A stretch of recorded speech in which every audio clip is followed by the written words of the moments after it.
Back সবাইকে। আজ আমি ডেথ গেমের এপিসোড 2 এন্ড 3 এক্সপ্লেন করব। যারা এপিসোড 1 দেখোনি ডেসক্রিপশনে লিংক দেওয়া আছে, ওখানে ক্লিক করে দেখে নাও। আর নতুন হলে চ্যানেলটা সাবস্ক্রাইব করে দাও। তো চলো শুরু করা যাক। তো এপিসোডের শুরুতে একটা অ্যাক্সিডেন্টের দৃশ্য দেখানো হয়, যেখানে দুজন মারা গিয়েছিল আর মৃত ব্যক্তির জিনিসপত্রে চোয়ের ছবি ছিল। নেক্সট সিনে চোই ডেথের কাছে জেগে ওঠে। সে সং জেসপের মারা যাওয়ার সিনটা মনে করে ভাবে একটা লোক এত রেকলেস কি করে হতে পারে।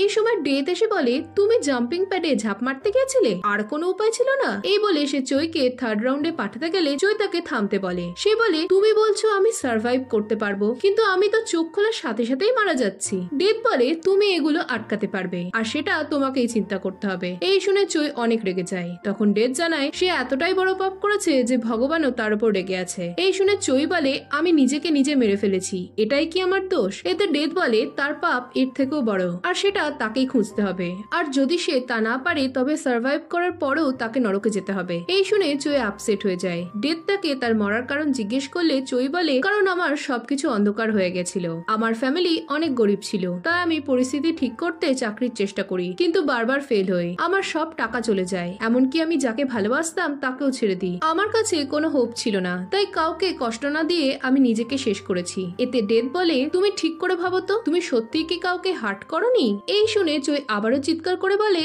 এতে কি আসে যায়, আমি তো আর আমার লাইফ ফিরে পাবো না। এই শুনে ডেথ রেগে যায় আর চোইকে গুলি করে মারে। পরের সিনে চোই একটা স্কুলে জেগে ওঠে। আয়নায় দেখলে সে বোঝে সে এক স্টুডেন্টের বডিতে আছে। সে বুঝতে পারে না এই ছেলেটা কিভাবে মারা যাবে। এই সময় মেমোরি স্টোন তার কাছে আসলে সে জানতে পারে সে হিউকসুর বডিতে আছে। বাবা মারা যাওয়ার পর তার মা তাকে বড় করেছে, আর এর জন্য তার মাকে অনেক পরিশ্রম করতে হয়। তাই সে ভালো করে পড়াশোনা করত, কিন্তু স্কুলে কিছু স্টুডেন্ট তাকে অনেক বুলি করত, তাই সে স্কুলকে হেড করত। কিন্তু মার মুখের দিকে তাকিয়ে তাকে স্কুলে যেতেই হতো। বুলিদের জন্য তার লাইফ এতটাই হেল হয়ে গেছিল যে সে মরার ডিসিশন নেয়। এসব থেকে চোই বোঝে তার আর হিউকসুর লাইফ পুরো সেম। সে বোঝে সে যদি নিজেকে শেষ না করে তবে হিউকসু মরবে না। এই ভেবে সে আশার আলো দেখতে পায়। এই সময় বুলিরা তার উপর অত্যাচার করতে এলে চোই তাদের পিটায় আর তাদের ওয়ার্ন করে। এই সময় অন্য একজন এসে চোইকে আটকায়, আর চোই তাকে কিছুই করতে পারে না। পরের সিনে বুলিদের লিডার জিনসাং চোইকে মারলে ক্লাসে কেউ কিছু বলে না।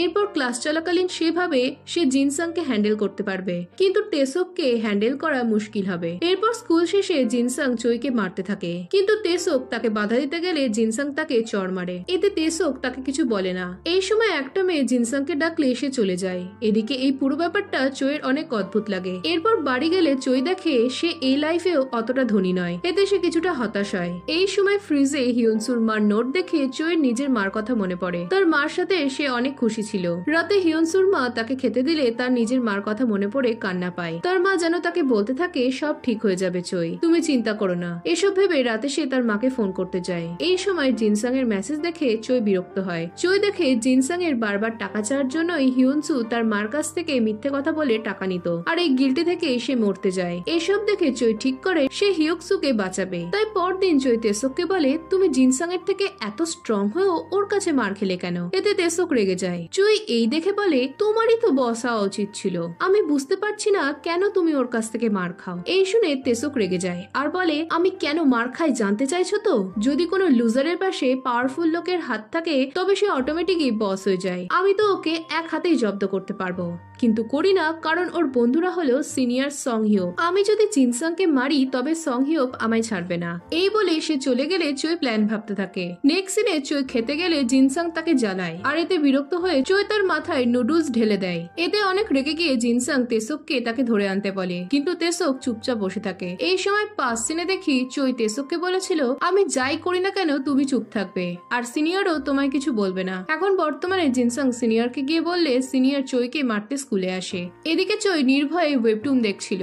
তেসোক তাকে তার প্ল্যানের ব্যাপারে জিজ্ঞেস করলে সে তাকে চুপচাপ সব দেখতে বলে। এদিকে সিনিয়র ক্লাসে এসে চোইকে দেখে অবাক হয়। চোই একটা বেবি ফেস বানালে সিনিয়র অনেক বিরক্ত হয়, আর তার লোকেরা জিনসাংকে বলে, তুমি এই বাচ্চা ছেলেটাকে ভয় পাচ্ছ? সিনিয়র জিনসাং এর ওপর চিৎকার করে আর তাকে দল থেকে বের করে দেয়। জিনসাং তাকে বোঝানোর চেষ্টা করলেও সিনিয়র তাকে পাত্তা দেয় না, আর এভাবেই চোই বুদ্ধি ইউজ করে জিনসাংকে হারায়। তেসোকও তার গোলামি ছেড়ে দেয়, আর এরপর থেকে জিনসাংকে কেউ পাত্তা দিত না। সবাই তাকে বুলি করতে লেগেছিল, আর এতে সে ডিপ্রেসড হয়ে চোইকে গিয়ে বলে সব তোমার ফল্ট, কিন্তু চোইও তাকে পাত্তা না দিয়ে চলে যায়। এতে সে পাগলের মতো কাঁদতে থাকে। নেক্সট সিনে চোই রাস্তা দিয়ে যেতে গেলে একটা গাড়ির সাথে তার অ্যাক্সিডেন্ট হতে হতে সে বেঁচে যায়। গাড়িটা চলে গেলে তখনই জিনসাং এসে তাকে ইট দিয়ে মারে আর চই এতে মারা যায়। পরের সিনে চই ডেথের কাছে জেগে উঠে চিৎকার করে বলে, তুমি আমায় জানাওনি কেন? ওই শয়তানটা আমায় মেরে ফেলবে। তুমি আমায় মিথ্যে আশা দিচ্ছ। আমি যতই স্ট্রাগল করি না কেন শেষে আমাকে মরতেই হবে। এই সময় ডেথ রেগে গিয়ে চইকে ছুড়ে ফেলে দেয়। এরপর ডেথ জানায় সে কখনো মিথ্যে বলে না। এই বলে সে চইয়ের গালে পা রাখে আর বলে, তুমি ম্যানার্স ভুলে গেলে আমি তোমার মুখ ভেঙে দেব। এরপর ডেথ বলে, এরপর থেকে তুমি অনেক পেইনফুল মৃত্যু পাবে। এই বলে সে চইকে গুলি করে আর চই জেগে উঠে সবকিছু আবছা দেখে আর পাশ থেকে যান্ত্রিক আওয়াজ পায়। এসবে সে বুঝতে পারে না সে কোথায় আছে। এই সময় কিছুজন তাকে টর্চার করা শুরু করে। এরপর বসের মতো একজন চইকে প্রশ্ন করে, টাকা আর মেয়ে কোথায় আছে? এতে চই কিছু না বুঝে হাঁ করে থাকলে লোকটা আবারও তাকে টর্চার করতে বলে। এই দেখে চই বলে, আমি সব বলবো, কিন্তু আমায় মনে করার জন্য কিছুটা সময় দাও। এই শুনে বস বলে, দাঁড়াও আমি তোমায় মনে করাচ্ছি। এই বলে একটা হাতুড়ি নিয়ে চইকে মারতে গেলে মেমোরি স্টোন চলে আসে আর চই জানে সে জুহুন বলে এক হিটম্যানের বডিতে আছে যে এক গ্লোবাল অর্গানাইজেশনের হয়ে কাজ করত। একদিন মাফিয়ার গার্লফ্রেন্ডকে তার ভালো লাগে আর তার উপর অত্যাচার হতে দেখে জুহুন বসের 10 বিলিয়ন ওন আর তার গার্লফ্রেন্ডকে নিয়ে পালায়। টাকাটা সে সেফ জায়গায় রেখে মেয়েটার কাছে যেতে গেলে বসের লোকেরা তাকে ধরে ফেলে। এসব জেনে চই জুহুনের অ্যাবিলিটি কাজে লাগিয়ে নিজেকে বাঁচায় আর লোকগুলোকে ঘায়ল করে। এরপর সে বুঝতে পারে না সে এমন কেন এক বডিতে আসলো যার প্রতি মুহূর্তেই বিপদ। এই ভেবে সে বিরক্ত হলে তখনই তার মাথায় আসে তার কাছে 10 বিলিয়ন আছে, তাই তাকে যে করেই হোক না কেন বেঁচে থাকতে হবে। এই ভেবে সে জোশ পায় আর নিজের লাইফ ভালো করার জন্য সে টাকাটা খুঁজতে বেরিয়ে যায়। এই সময় জুহুন বেঁচে আছে জানতে পেরে মাফিয়া তার পেছনে লোক পাঠায় আর টাকা লোভ দেখিয়ে তাকে ধরে আনতে বলে। এই দেখে অনেকেই চইয়ের পিছনে পড়ে যায়, কিন্তু চই কারোর হাতে আসে না। চেজ করতে করতে একসময় মাফিয়ার লোকেরা তাকে ঘিরে ফেলে। তাই চই উপায় নাই দেখে ওপর থেকে নিচে পুলে ঝাঁপ মারে আর বেঁচে যায়। এরপর চই পোশাক বদলে ভাবতে থাকে, এরকম লাখ হলে আমি মৃত্যুকেও ফাঁকি দিতে পারবো। পরের সিনে সে মেয়েটার কাছে যায়। মেয়েটা তাকে দেখে হাগ করে। এতে চই ভাবে মেয়েটা হয়তো জুহুনকে অনেক ভালোবাসে। এরপর মেয়েটা তাকে টাকার কথা জিজ্ঞেস করাতে সে একটা বোটের দিকে ইশারা করে আর এই সময় মেয়েটা তাকে মেরে ফেলে। নেক্সট সিনে চই জেগে উঠে নিজের নির্বুদ্ধিতার ওপর চিৎকার করতে থাকলে ডেথ হাসতে থাকে। এই দেখে চই জিজ্ঞেস করে, মেয়েটা জুহুনকে মারলো কেন? জুহুন কি পাস্টে ওর ফ্যামিলির কাউকে মেরে ফেলেছিল? ডেথ বলে, তুমি যেমন নিজেকে টাকার জন্য মেরেছো তেমনি মেয়েটাও তোমাকে টাকার জন্যই মেরেছে। এই শুনে চই হাঁ হয়ে যায়। ডেথ বলে, তুমি জানতে জুহুন মারা যাবে, তাও তুমি এতই বোকা যে নিজেকে বাঁচানোরই চেষ্টা করনি। এই শুনে চই মনে মনে ভাবে, আমাকে তুমি বোকা ভাবছো? তুমি জানো না যে আমি কি প্ল্যান বানিয়েছি। আমি একমাত্র লোক যে জানি জুহুনের টাকা কোথায় আছে আর সেই টাকা নিয়ে আমি পালিয়ে যাব। এই ভেবে চই স্মাইল করে। এদিকে ডেথ বলে, তুমি হাসছো? তাহলে দেখি তুমি কতটা হাসতে পারো। এই বলে সে চইকে মেরে ফেলে। পরের সিনে জেগে উঠে চই নিজেকে জেলে বন্দি দেখে। এই দেখে সে চিৎকার করতে থাকে। এই সময় এক পুলিশ তার রুমে দরজা খুলে দিলে সে ভাবে সে হয়তো ছাড়া পাচ্ছে, কিন্তু পুলিশটা তাকে জানায় তাকে তার সেলে নিয়ে যাওয়া হচ্ছে। এই শুনে সে হতাশ হয়ে সেলে আসে। সেলে তার এক সাথীকে চই জিজ্ঞেস করে, তুমি কি বলতে পারো আমি কবে ছাড়া পাবো? এতে ছেলেটা বলে, তুমি কি করে ভুলতে পারো, আমরা 4 দিনের মধ্যে রিলিজ হচ্ছি। এই শুনে চই রিলিফ পায়। ছেলেটা বলে, তবে তুমি তোমার রাগটা কন্ট্রোল করো, নয়তো ওই সাইকোপ্যাথ তোমায় মেরে ফেলবে। এই শুনে চই অবাক হয়। এই সময় সেলে সাইকোপ্যাথটা আসলে সকলে ভয় পেয়ে যায় আর চই দেখে এটা জিনসাং যে হিয়কসুকে মেরেছিল। জিনসাং তাকে দেখে হাসলে চই রেগে যায় আর জিনসাংকে মারতে থাকে। এতে বাকিরা তাকে আটকায় আর বলে, ওকে ছেড়ে দাও, নয়তো ও তোমায় মেরে ফেলতে পারে। জিনসাং বলে, তুমি এখান থেকে বেঁচে ফিরতে পারবে না। এই সময় মেমোরি স্টোন আসলে চই জানে সে তেসাং এর বডিতে আছে, যার স্বপ্ন MMA ফাইটার হওয়া, কিন্তু ফ্যামিলি প্রবলেমের জন্য তার স্বপ্ন পূরণ হয় না। একদিন তার মার টাকার দরকার পড়লে এক অ্যাটর্নি তেসাংকে বলে, তুমি যদি একটা হিট অ্যান্ড রান কেসে অন্যের দোষ ঘাড়ে নাও তবে তোমায় আমি 200 মিলিয়ন ওন দেব, আর তুমি এখন মাইনার হওয়ার জন্য তোমায় ল কোনো শাস্তিও দিতে পারবে না। এই শুনে পরদিন তেসাং থানায় গিয়ে ধরা দেয়। সে ভেবেছিল মাইনার হওয়ার জন্য তার শাস্তি হবে না, আর 200 মিলিয়ন ওন দিয়ে সে তার মাল লোন আর MMA হওয়ার স্বপ্ন দুটোই পূরণ করতে পারবে। কিন্তু ট্রায়াল চলাকালীন আহত মহিলা মারা যায় আর তেসাং 2 বছর জেল হয়। তার MMA ফাইটার হওয়ার স্বপ্ন নষ্ট হওয়ার জন্য সে অ্যাটর্নিকে আরো টাকা চায়। অ্যাটর্নি দিতে না চাইলে তেসাং জানায় সে সত্যিটা পুলিশকে বলে দেবে। এই শুনে অ্যাটর্নি চুপ করে যায়। এখন এসব জেনে চই জিনসাংকে দেখে। এখানে 5 সিনে দেখি জিনসাং প্রথম যেদিন সেলে আসে তেসাং তাকে ইয়ার্কি মেরে বলে, তোমার মতো বাচ্চা কি করে এখানে এসেছে? এতে জিনসাং জানায় সে এক সাইকোপ্যাথ খুনি, তার রক্ত অনেক ভালো লাগে। এই শুনে সকলের সাথে তেসাংও ভয় পেয়ে যায়। জিনসাং সকলকে বলে, আমাকে নিয়ে কেউ মজা করো না, নয়তো নেক্সট ভিকটিম তোমাদের মধ্যে কেউ হবে।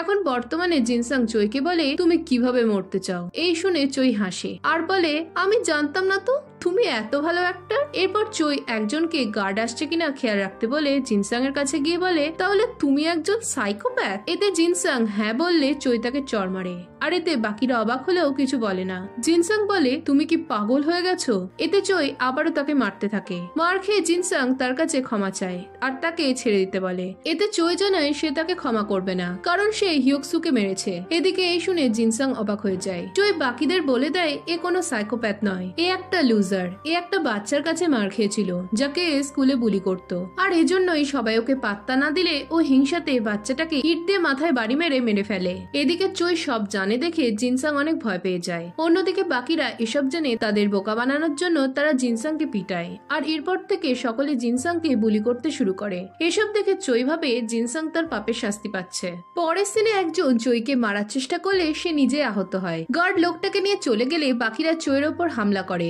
কিন্তু চই সকলকে হারিয়ে দেয়। এরপর সে তেসাং এর বডির অ্যাবিলিটি দেখে হাঁ হয়ে যায়। চই ভাবে এই বডিটা অনেক স্ট্রং, আর ছেলেটাও কোনো দোষ করেনি, তাই সে ঠিক করে সে এই বডিটা বাঁচাবেই। এরপর রাতে সবাই ঘুমোলে জিনসাং উঠে ওয়াশরুমে যায়, আর চইকে মারার জন্য সে টুথব্রাশ ধারালো করে, কিন্তু চই তাকে ধরে ফেলে আর বলে, তুমি আবারও আমায় মারতে চাইছো? জিনসাং বলে, তোমার জন্যই বাকিরা আমায় বুলি করছে, আমার লাইফ হেল বানিয়ে দিয়েছো।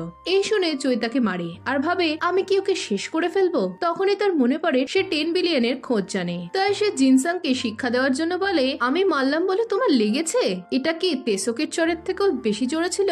এদিকে তেসোকের নাম শুনে জিনসাং হাঁ হয়ে যায়। সে বলে, তুমি কি করে এসব জানো? এই শুনে চই বলে, হিউকসুর আত্মা আমায় এসব বলেছে, আর ও তোমার পেছনেই দাঁড়িয়ে আমি মৃত মানুষদের দেখতে পাই। এই শুনে জিনসাং অনেক ভয় পেয়ে যায়। সে চইকে বিশ্বাস না করলে চই বলে, হিউকসু বলছে ও নাকি তোর মাথায় নুডলস ঢেলে দিয়েছিল। এই শুনে জিনসাং চইকে বিশ্বাস করে। চই জানায়, হিউকসু বলছে সে সারা জীবন তোমার সাথেই থাকবে। আর এই শুনে জিনসাং ভয়ে অজ্ঞান হয়ে যায়। পরদিন চই জেল থেকে ছাড়া পায়। বাইরে অ্যাটর্নি তার অপেক্ষা করছিল। অ্যাটর্নি তাকে বাকি টাকা দিতে গেলে তেসাং বলে সে এটা নেবে না, আর এখন থেকে সে সৎভাবে তার লাইফ কাটাবে। এই বলে চলে গেলে অ্যাটর্নি তাকে দেখতে থাকে। এরপর চই সেখানে যায় যেখানে জুহুন মারা যায়। এরপর সে একটা বোট নিয়ে সেখানে যায় যেখানে জুহুন টাকাটা লুকিয়ে রেখেছিল। টাকা পেয়ে চই অনেক খুশি হয়। এরপর তার মনে হয় এত টাকা ব্যাংকে ডিপোজিট করলে লোকে তাকে সন্দেহ করবে, এতে সে ভাবনায় পড়ে যায়। এরপর রেস্ট নেওয়ার পর তার মার কথা মনে পড়ে। চইয়ের মনে হয় তার মা তার পাশে বসে। এই সময় ফোনের আওয়াজে তার ঘুম ভাঙে। সে দেখে তেসাং এর মা ফোন করেছে। এটা দেখে চইয়ের মনে পড়ে ঝাঁপ মারার আগে তার মাও তাকে ফোন করেছিল, কিন্তু সে সেটা ধরেনি। এই ভেবে সে ফোনটা ধরলে তেসাং এর মা তাকে বাড়ি আসতে বলে। এই শুনে চইয়ের চোখ দিয়ে জল পড়তে থাকে, আর সে ঠিক করে সে বাড়ি যাবে। পরের সিনে চই কিছু টাকা নিজের কাছে রেখে বাকিটা মেট্রো স্টেশনের লকারে রেখে দেয়। সে জানতে পারে 4 দিনের মধ্যে লকারের জিনিস না নিয়ে গেলে কর্তৃপক্ষ সেটা সিজ করে নেবে। এরপর সে তেসাং এর বাড়ির দিকে যেতে থাকে। এই সময় একজন তার পিছু নেয়। তেসাং এর মা তাকে ফোন করলে সে আসছি বলে। তখনই একজন এসে তার পেটে চাকু ঢুকিয়ে দেয়। তুমি কে জিজ্ঞেস করাতে লোকটা জানায় সে সেই মেয়েটার বাবা যাকে তেসাং গাড়ি চাপা দিয়ে মেরে ফেলেছিল। এসব জেনে চই অনেক ভয় পেয়ে যায়। লোকটা তাকে মেরে ফেলতে গেলে চই সরি বলে আর জানায় সে তার মেয়েকে মারেনি, অন্য কেউ মেরেছে। সে টাকার জন্য অন্যের দোষ ঘাড়ে নিয়েছে।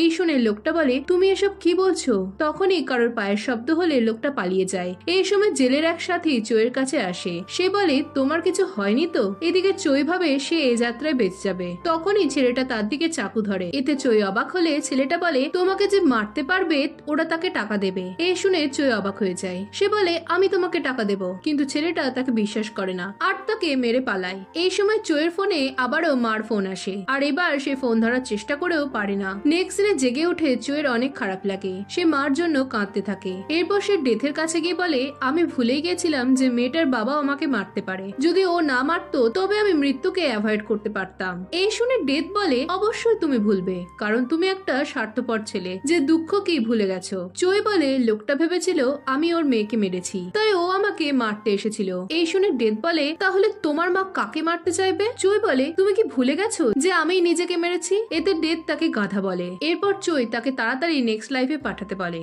আর ডেথও স্মাইল করে তাকে গুলি করে। নেক্সট সিনে চই জেগে উঠে সে ভাবে সে উঠতে পারছে না কেন, আবার সে কথাও বলতে পারছে না। এতে সে অবাক হলে সে দেখে ডেথ তাকে একটা বাচ্চার বডিতে পাঠিয়েছে। এতে সে ডেথের স্মাইলের মানে বুঝতে পারে, আর 10 বিলিয়ন হাতছাড়া হয়ে গেল ভেবে কাঁদতে শুরু করে। আর এখানে এই এপিসোডটা শেষ হয়ে যায়। এখন এরপর কি হতে চলেছে জানতে হলে ভিডিওটায় লাইক আর কমেন্ট করো, আর নতুন হলে চ্যানেলটা সাবস্ক্রাইব করে দাও। তো দেখা হচ্ছে নেক্সট ভিডিওতে।